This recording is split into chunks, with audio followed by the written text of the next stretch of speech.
Добрый вечер, вы смотрите программу «Якутия Лайв», с вами Ирина Ефимова. 8 февраля, то есть завтра, это День российской науки. Почти 300 лет назад в этот день Петр I издал первый указ о развитии науки в российском государстве.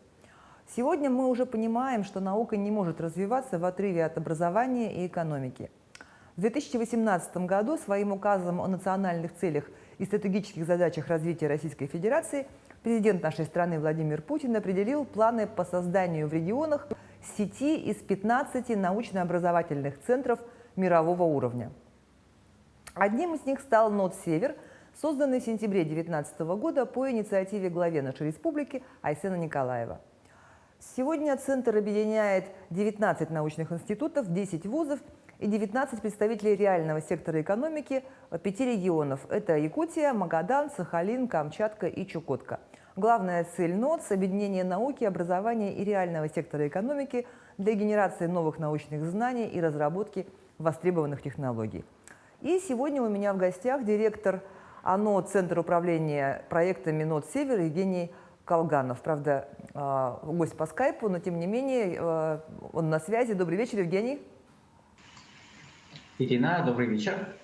Отлично. У меня первый вопрос такой длинный. Я хочу начать с цитаты главы Якутии Айсена Николаева про научно-образовательный центр. Следующее он сказал, что НОТС «Север» обеспечит новое качество коммуникации, науки, образования, бизнеса и производства. Это абсолютное условие для технического развития Арктики и Дальнего Востока и в результате для кардинального улучшения качества жизни человека на Севере. В это должен быть вовлечен потенциал всемирно известных научных школ Якутии в области мерзлотоведения, космофизики, свыше 20 ведущих научных школ в медицине, экономике, экологии, культуры и других областях.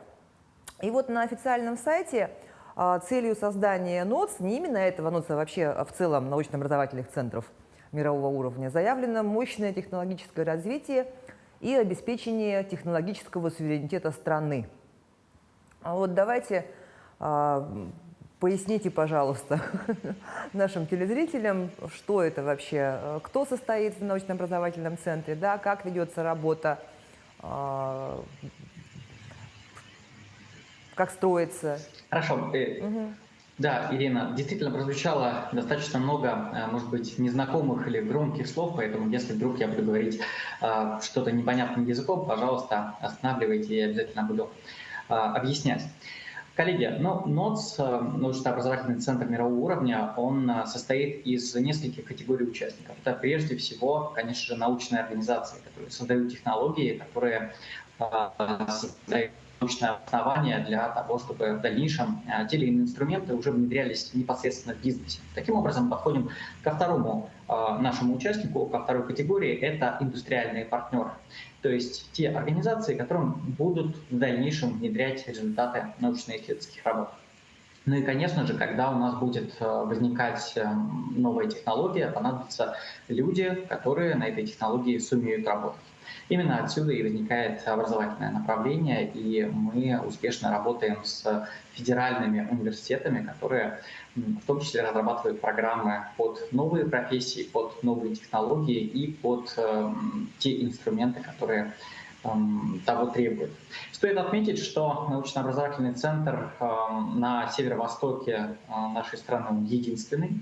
Он объединяет 5 регионов одновременно, да, под председательством Республики Саха-Якутия, но тем не менее наши участники — это Сахалинская область, это Магаданская область, Камчатский край, Чукотский автономный округ. Все вместе мы взаимодействуем на благо развития нашей страны, с опорой на приобретение технологического суверенитета, и таким образом каждый день работаем для того, чтобы в нашей стране было лучше, легче и экономичнее жить. НОТ «Север» он был создан в конце 2019 года. Как мы сказали, 5 регионов он объединил. И вот сейчас какие-то результаты уже есть, какие-то проекты, насколько налажена связь дальневосточных ученых, как вообще это получается работать в связке таких разных регионов? Есть ли какие-то общие проекты, успешные уже? Мы работаем Да, мы работаем в соответствии с программой. Условно говоря, мы сделали некоторый план действий, который позволил нам выиграть эту самую заявку мирового уровня в 2021 году. Поэтому сейчас мы придерживаемся этого плана действий. Если вы откроете и посмотрите, у нас 5 кластеров, 5 направлений. Это комплексное энергообеспечение и новые энергоносители, это рациональное природопользование в криолитозоне, это эксплуатация зданий и сооружений, тоже в криолитозоне, и новые материалы. Об этом поговорим чуть позже. Это биотехнологии медицина и это технологии социальной устойчивости на северо-востоке страны. Вот если вы откроете и посмотрите, то в каждом кластере, в каждом технологическом проекте есть как минимум организации из 2 регионов. Все это было сделано для того, чтобы направить максимально усилия на решение общих задач, общих вызовов, которые характерны для северо-востока нашей страны. Конечно же, каждый проект находится на своей стадии. Каждая технология проходит тот путь, который был заложен. И, к слову сказать, некоторые гипотезы просто не оправдываются, и мы были готовы к этому, что некоторые предположения, они приведут к тому, что гипотеза не оправдалась, да? Предположение тоже не оправдалось, и необходимо переключать свое внимание на другую технологию. Но благодаря именно таким совместным действиям мы можем двигать науку северо-восток вперед. Ну, смотрите, одна из ключевых задач для всех кластеров – это реализация технологических проектов и получение каких-то импортозамещающих технологий. Да? Это особенно актуально становится во время санкций. Вот можете какой-то пример привести?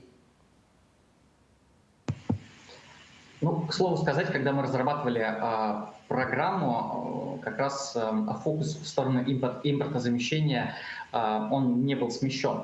Тем не менее, мы провели анализ и также обновили нашу программу на предмет соответствия технологиям, которые способствовали бы получению и развитию технологического суверенитета нашей страны. И стоит отметить, что такие технологии, как технология связанного водорода, как измерительные системы контроля температуры криолитозона не только являются импортозамещающими и конкурентоспособными, но и внесены в официальный перечень Министерства промышленности Российской Федерации. Тем самым мы понимаем, что двигаемся в правильном направлении в соответствии с теми приоритетами и вызовами, которые действительно актуальны на текущий момент времени. А вообще вот этот вот НОЦ, он строится вообще как проектный офис скорее, да? То есть как можно стать резидентом его? То есть надо ли иметь статус ученого, быть частью научного сообщества? То есть там студент магистратуры, я не знаю, который ведет свой научный проект, и у него есть какие-то интересные перспективные идеи, может к вам прийти? Или это профессиональное сообщество? Или он может прийти в университет, где он учится, и как это вот происходит? Прежде всего мы консорциум. Консорциум, хоть и не юридически обоснованный, но тем не менее, консорциум объединяет организации. Таким образом, наша основная единица взаимодействия – это организация. И если ученый или студент или любой сотрудник разработал проект и хочет представить свою организацию в рамках НОЦ, достаточно подать заявку через сайт notsever.com. Также мы проводим с этого года конкурс технологических проектов. Это своего рода акселератор, который позволит нам собрать наиболее актуальные проекты и интересные разработки в области тех кластеров, тех направлений, которые, собственно, включены в нашу программу. Так вот, он подает заявку, мы ее рассматриваем через управляющие органы, через управляющий совет под председательством заместителя председателя правительства Республики Саха-Якутия Местникова Сергея Васильевича, далее через наблюдательный совет во главе с главой Республики Саха-Якутия. Ну и далее уже происходят непосредственные внесения изменения в программу, которые на полных правах на федеральном уровне закрепляют роль этого участника в НОЦ-Север. Теперь понятно, спасибо. Эффективность деятельности Центра оценивается Министерством науки и высшего образования Российской Федерации по 15 показателям, таким как сопоставление плановых и фактически достигнутых значений. На основе оценки исполнения этих показателей определяется рейтинг между всеми 15 НОЦ. вот на котором месте наш НОТ «Север» находится в 2022 году? Достигли ли мирового уровня, в общем? Ну, мирового уровня мы достигли и уже были признаны, когда выиграли эту заявку. Всего таких НОТС существует 15, не более. Да? Есть и другие НОТС, но они уже не мирового уровня. Поэтому мировой уровень закреплен, а вот что касается места, пока говорить рано, потому что до 1 апреля мы подводим итоги, мы формируем те результаты, те выводы, которые мы смогли наработать по итогам 2022 года, и далее уже Министерство науки и высшего образования Российской Федерации будет публиковать публично в открытом доступе показатели, которые были реализованы в течение 2022 года. Поэтому предлагаю чуть-чуть подождать совсем, но мы планируем, прогнозируем, что значительно и кардинально изменим результаты 2021 года. Ну, работать сообща всегда интересно, но при этом результата хочет добиться каждый. Вот бывают ли какие-то спорные моменты? Ну, проще говоря, там кто-то на себя одеяло тянет, да, как в народе говорят. Или наши ученые всегда готовы к качественным коллаборациям?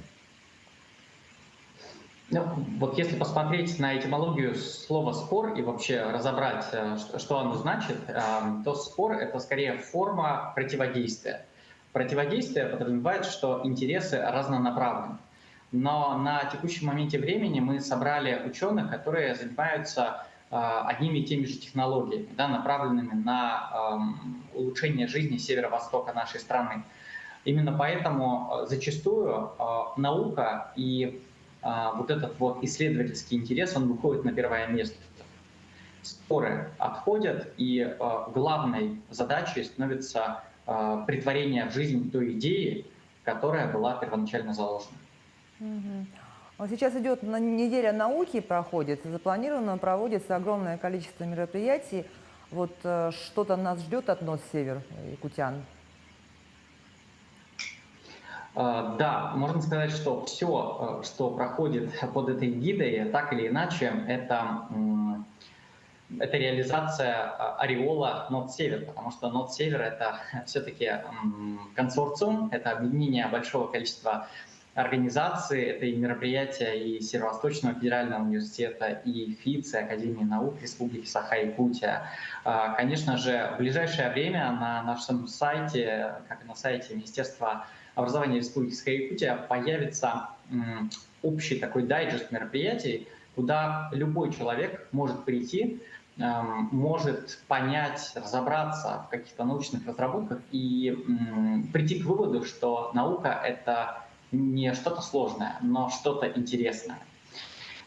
Поэтому рекомендую с 7 по 11 смотреть сайты министерства, смотреть наш сайт и выбирать то, что действительно по душе, то, что интересно. Но если связка науки и образования, она такая привычная, и, в общем, с нее все и начиналось, то третья сторона – это бизнес, это, ну, как бы не так привычно, да? Вот наука и бизнес, как должны плодотворно и грамотно выстраиваться такого рода отношения? То есть важна же обоюдная выгода для обеих сторон, насколько я понимаю. И насколько мы сегодня можем сказать, что в Якутии такая взаимосвязь налажена? Может быть, какие-то примеры есть качественного взаимодействия?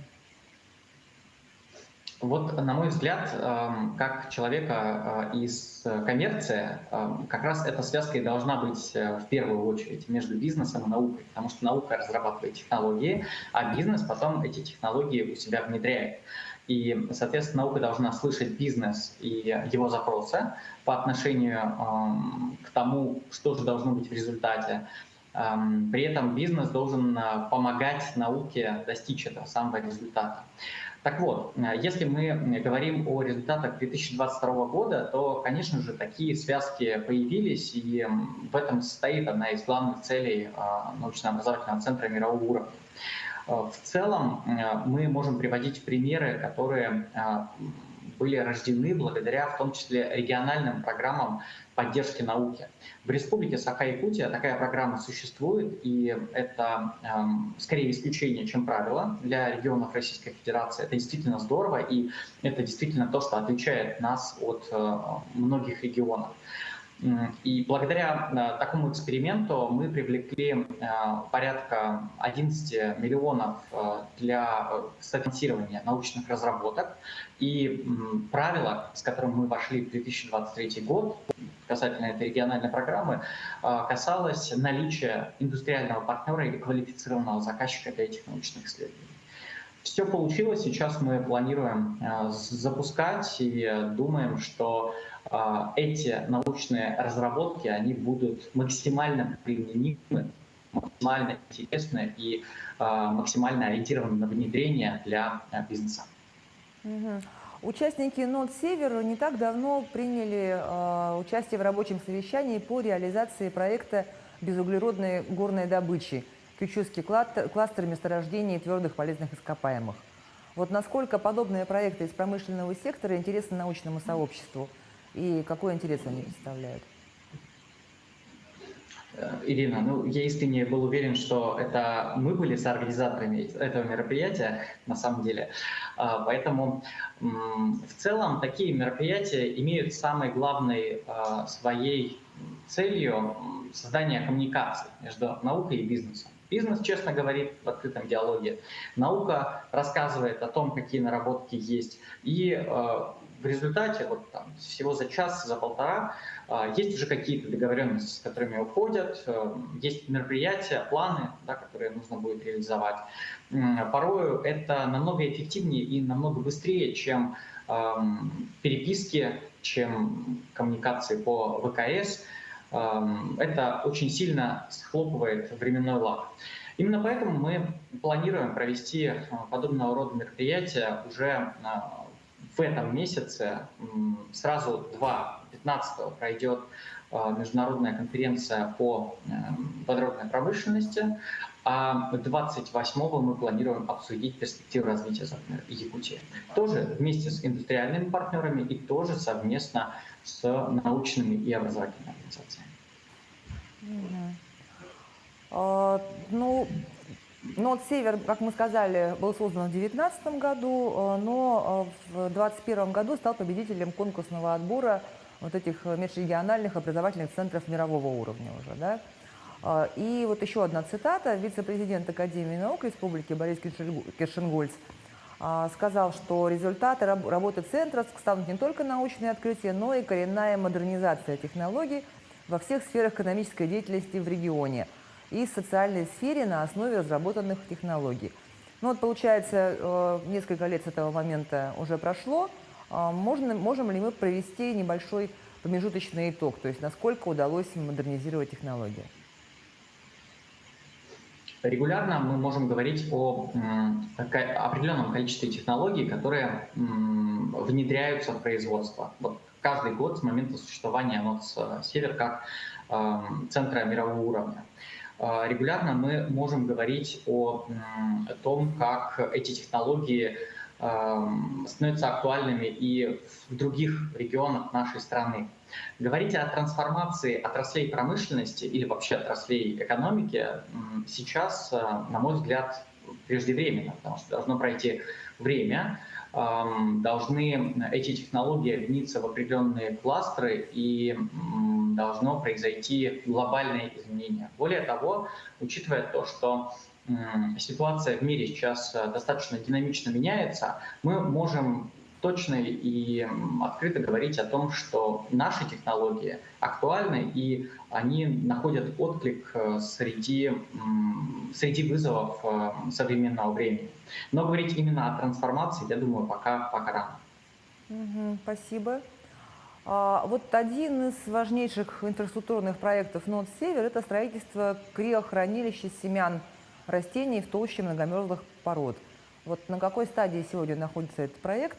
И, может быть, простым языком расскажем телезрителям, зачем он нужен? Инфраструктурные проекты всегда это что-то глобальное и что-то, я бы сказал, во-первых, на века, да, и, во-вторых, реализующееся с определенными сложностями. Но зато и результат будет потрясающий. На текущий момент времени происходит согласование, в том числе проектно-сметная документация по данному проекту, строительство. И, соответственно, Что здесь стоит отметить? Если мы сохраняем семена, возникает вопрос, зачем мы их сохраняем? Для того, чтобы пронести через поколения, для того, чтобы наши потомки знали о тех растениях, которые существуют сейчас. Вот, например, мы никогда не встретим с вами сильфи или стеблоризу, потому что это вымершие растения, которые исчезли впоследствии антропогенного воздействия, воздействия человека. Но, тем не менее, наши потомки смогут получить доступ к большому количеству семян. И если рассматривать классические условия сохранения на протяжении долгого периода времени, то это какие-то совершенно специфические условия, порядка минус 180, минус 200 градусов должна быть температура, влажность должна колебаться от 3 до 7%. Криохранилище – это прекрасная находка для того, чтобы в текущих условиях, в условиях криолитозоны, можно было сохранить подобного рода семена и растения, соответственно, и донести их до наших потомков. Евгений, а какие проекты реализуются, исследования которых базируются на привязке к нашим холодным температурам? То есть вот такой бонус, как якутский минус 50, мне кажется, обязательно нужно использовать во благо науки.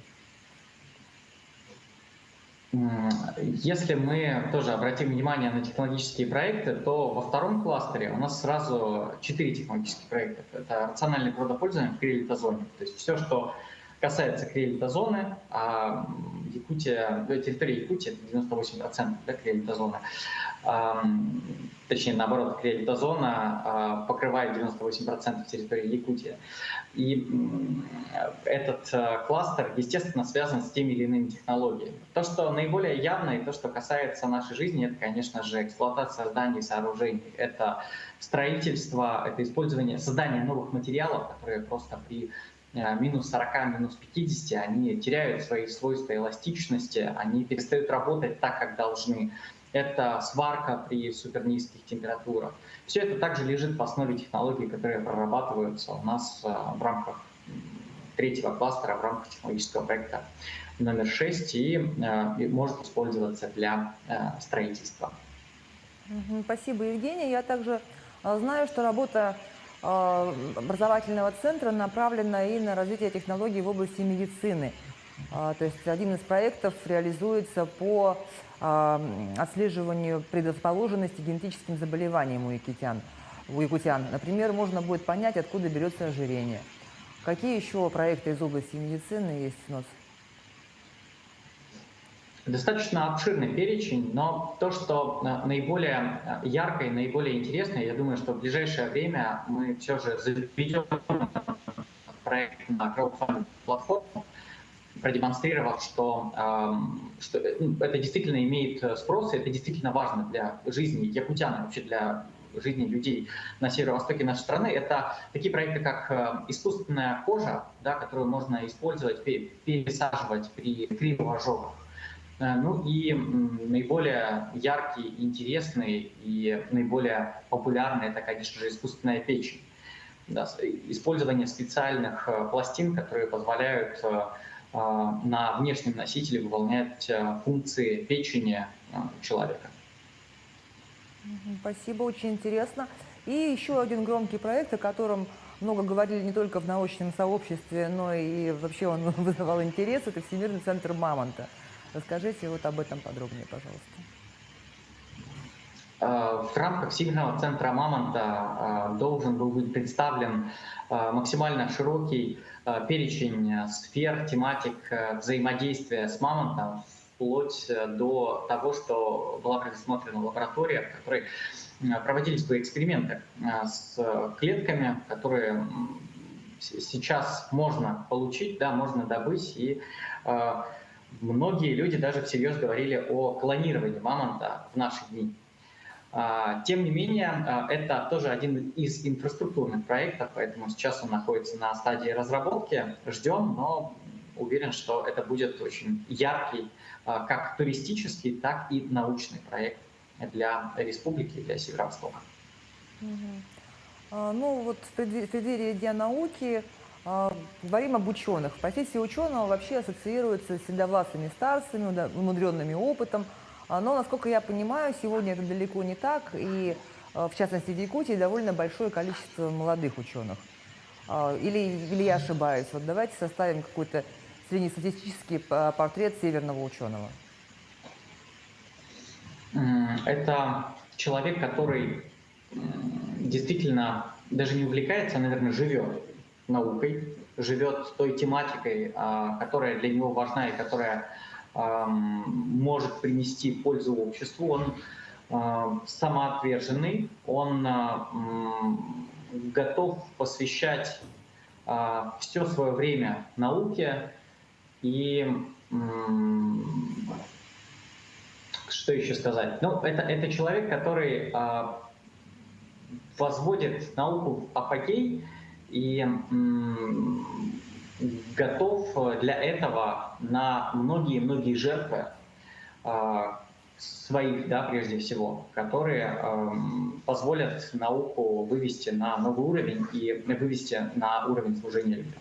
Наверное, как-то так. Может быть, слишком высоко и пафосно, но, на мой взгляд, в моих глазах, да, за год работы с ученым сообществом, для меня это действительно такие высокие люди. То есть энтузиасты прежде всего. А насколько вот... Энтузиасты, открытые, да, чему-то новому, ну и профессионалы, конечно. А вот насколько сегодня быть ученым почетно и интересно? Я имею в виду, как замотивировать молодежь выбирать путь науки? Существует большое количество грантов, номинаций. Даже, вот я говорил про 7-11 февраля, неделю науки. Там для ученых на площадках СУФУ предусмотрены специальные номинации и награждения. Помимо этого, в том числе в рамках деятельности НОТ создаются молодежные лаборатории, которые выделяют определенные суммы гранта и позволяют реализовывать амбиции, реализовывать какие-то новые интересные проекты молодым ученым, да, под руководством, конечно же, кураторов, опытных кураторов. Все это создает возможности для молодого поколения и делает науку не просто чем-то далеким, но действительно интересным. А вот как вы считаете в этой связи, насколько эффективна работа детских кванториумов? И нужно ли, чтобы в школах, в каждой школе был какой-то научный кружок? В бытность работы в агентстве стратегических инициатив я в основном сталкивался с кванториумами либо цифровыми, это 3D-принтинг или лазерные технологии, 3D-прототипирование, либо с биоквантами. Поэтому могу сказать, что, конечно же, это важно, это всегда увлекательно и интересно для детей и позволяет привлекать большее количество людей в науку, заряжать этими идеями, ну и показывать, что это достаточно доступно, просто и может приводить к совершенно фантастическим результатам. Документальный фильм «Выход» якутян Максима и Евгения Бугаевых о необратимых климатических изменениях и глобальном потеплении вошел в шорт-лист премии «Оскар», чему мы тут очень рады. Вот что вы думаете о таких работах, насколько их можно считать научными? И как думаете, получит фильм «Оскар» или нет? Есть ли у него шансы? Конечно, желаю, да, чтобы получил «Оскар» данный фильм. А вот по поводу научности, вы знаете, здесь даже ученые спорят по поводу того, что сейчас происходит. Происходит ли сейчас процесс глобального потепления, именно глобального, необратимого, или же в скором времени произойдет процесс глобального похолодания. То есть многие ученые заявляют о том, что все циклично, и не стоит отчаиваться, что сейчас происходят тепловые процессы, потому что на смену им придет ледниковый период. Поэтому я бы для совершенно точного ответа на этот вопрос пригласил всех на конференцию, которая пройдет 22-24 марта в городе Якутске. Она будет посвящена как раз климатическим изменениям и вопросам таяния вечной мерзлоты. Она международная, приедут эксперты из Китая, Индии, и я думаю, что это будет очень интересные дискуссии, в том числе предусмотрен популяризационный блок, в том числе предусмотрены технологии НОЦа, которые работают с климатом и работают с мерзлотой. Поэтому вот задайтесь этим вопросом, найдите время и обязательно посетите эти площадки. То есть все-таки этот фильм как бы ближе к научным, да, чем есть такой жанр еще науч-поп популярный в последнее время. Вот как вы вообще к такому относитесь? С интересом, всегда с интересом, да, но важно понимать, что будет дальше, да, поэтому я скорее, наверное, приверженец именно теории глобального потепления, поэтому мне искренне этот фильм понравился, да, и на уровне, на своем личном уровне, да, я бы скорее его отнес к чему-то научному. Но, повторюсь, ученые все могут сказать так, как есть на самом деле, поэтому, коллеги, ждем марта. Я тоже себе задал этот вопрос и тоже буду с интересом участвовать в дискуссиях и слушать наших энтузиастов. Ну, Евгений, у вас есть возможность обратиться к якутянам, чтобы вы пожелали жителям республики в канун Дня науки. Вы знаете, вот буквально сегодня с утра прочитал одну притчу. Один человек решил стать самым умным для того, чтобы вести людей за собой. Он прочитал очень много книг, он разговаривал на многих языках, и вот он пришел к собравшимся людям, начал это все демонстрировать, но люди не пошли за ним, потому что люди не идут за самым умным. Дальше он решил стать самым здоровым, подумал, что вот за самым здоровым точно люди пойдут.